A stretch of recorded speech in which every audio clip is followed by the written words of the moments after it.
जय श्री राम। 18वां अध्याय मोक्ष संन्यास योग का 16वां श्लोक। तो सांख्य योग के सिद्धांत से समस्त कर्मों की सिद्धि के 5 कारणों का निरूपण करके अब वास्तव में आत्मा का कर्मों से कोई संबंध नहीं है। आत्मा सर्वथा शुद्ध है, निर्विकार है, अकर्ता है।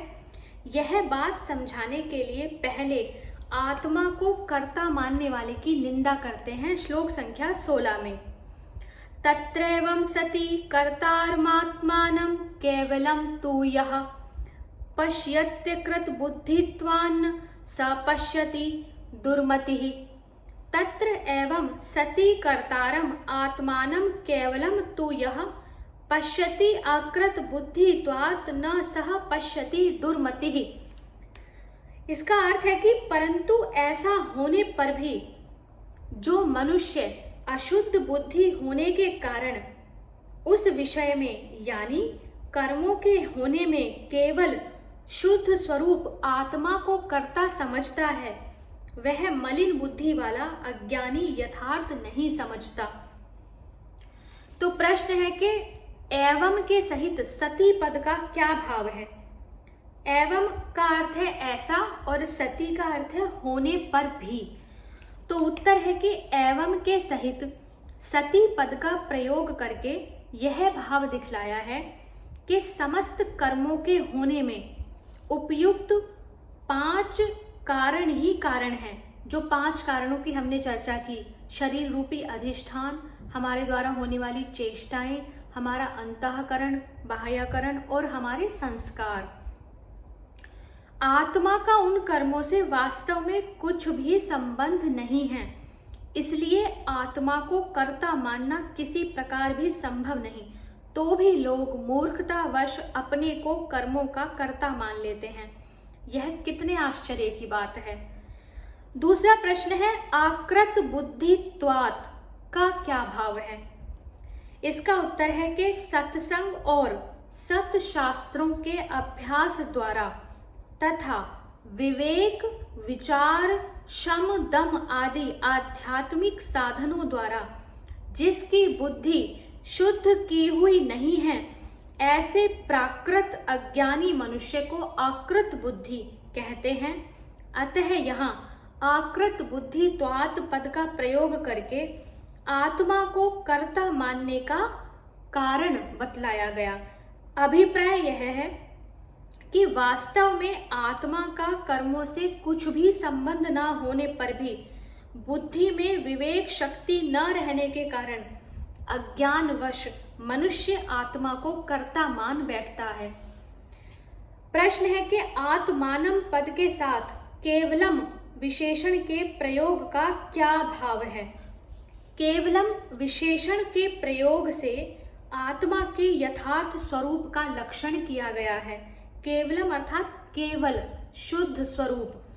अभिप्राय यह है कि आत्मा का यथार्थ स्वरूप केवल यानी सर्वथा शुद्ध, निर्विकार और असंग है। श्रुतियों में भी कहा है कि असंगो ह्यम पुरुषः। यह आत्मा वास्तव में सर्वथा असंग है, अर्थात ये किसी का संग नहीं करती। अतः असंग आत्मा का कर्मों के साथ संबंध जोड़कर उसे कर्मों का कर्ता मानना अत्यंत विपरीत है।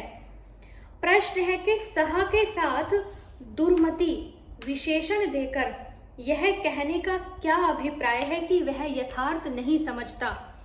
सह का अर्थ है वह पुरुष जो अज्ञानी है।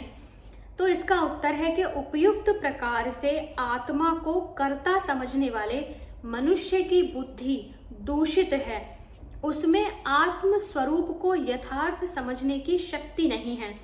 यह भाव दिखलाने के लिए यहाँ दुर्मति विशेषण का प्रयोग किया गया तथा वह यथार्थ नहीं जानता। इस कथन से यह भाव दिखलाया है कि जो 13वें अध्याय के 29वें श्लोक के कथन अनुसार समस्त कर्मों को प्रकृति का ही खेल समझता है तथा आत्मा को सर्वथा अकर्ता न करने वाला समझता है, वही यथार्थ, वही वास्तविकता समझता है। उससे विपरीत आत्मा को कर्ता समझने वाला मनुष्य अज्ञान और अहंकार से मोहित है, इसलिए उसका समझना ठीक नहीं है, गलत है। प्रश्न है कि 14वें श्लोक में कर्मों के बनने में जो 5 हेतु बतलाए गए, उनमें अधिष्ठान आदि 4 हेतु तो प्रकृति जनित ही हैं, परंतु कर्ता रूप 5वां हेतु प्रकृतिस्थ पुरुष को माना गया। और यहाँ यह बात कही जाती है कि आत्मा कर्ता नहीं है, संग्रहित है। तो इसका क्या अभिप्राय है? जब हमने 5 कारण पढ़े कर्मों की सिद्धि में, तो अधिष्ठान, कर्ता, करण, चेष्टा और दैव, ये 5 कारण पढ़े। तो अब यहाँ प्रश्न है कि कर्ता, और यहाँ आत्मा को कहा गया कि वो कर्ता नहीं है, तो ये कर्ता है कौन? इसका उत्तर है कि इस विषय में यह समझना चाहिए कि वास्तव में आत्मा नित्य, शुद्ध, बुद्ध, निर्विकार और सर्वथा असंग है।